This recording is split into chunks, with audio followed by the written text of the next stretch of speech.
मैं गौरी हूँ।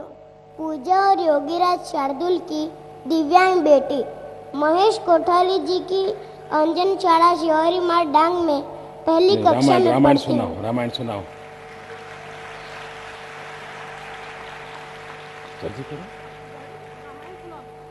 एक राजा था, उनका नाम दशरथ था। उनकी 3 रानियां थी, कौशल्या, सुमित्रा, कई। राजा के थे 4 बेटे, राम, लक्ष्मण, भरत, शत्रुघ्न। मंत्रा नाम की दासी थी, बहुत चालाक, बहुत होशियार। भरत उनका प्यारा था, भरत उनका दुलारा था। राजा बोले, क्या चाहती हो रानी? रानी बोली, राज भरत को वनवास, श्री राम को वनवास हुआ, सीता लक्ष्मण ने। वाह, शाबाश।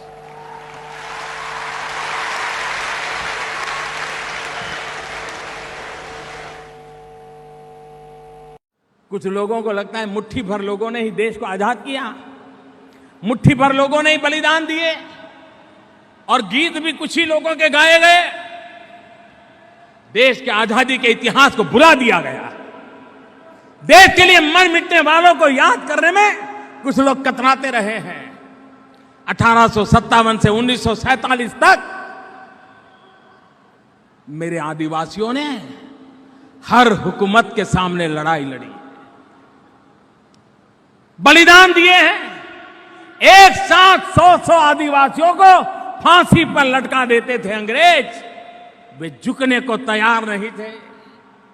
आजादी जंग के अंदर हिंदुस्तान के हर राज्य में जहां जहां आदिवासी है, आजादी के जंग में बलिदान देने में कभी वो पीछे नहीं रहा है।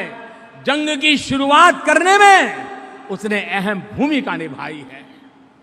मेरे देश की भावी पीढ़ी को पता चलना चाहिए कि मेरे आदिवासी भाई जंगलों में रहे, पहाड़ों में रहे, पहनने के लिए कपड़े नहीं थे, लेकिन आप भारत की आजादी के लिए बलिदान देने में कभी पीछे नहीं रहे।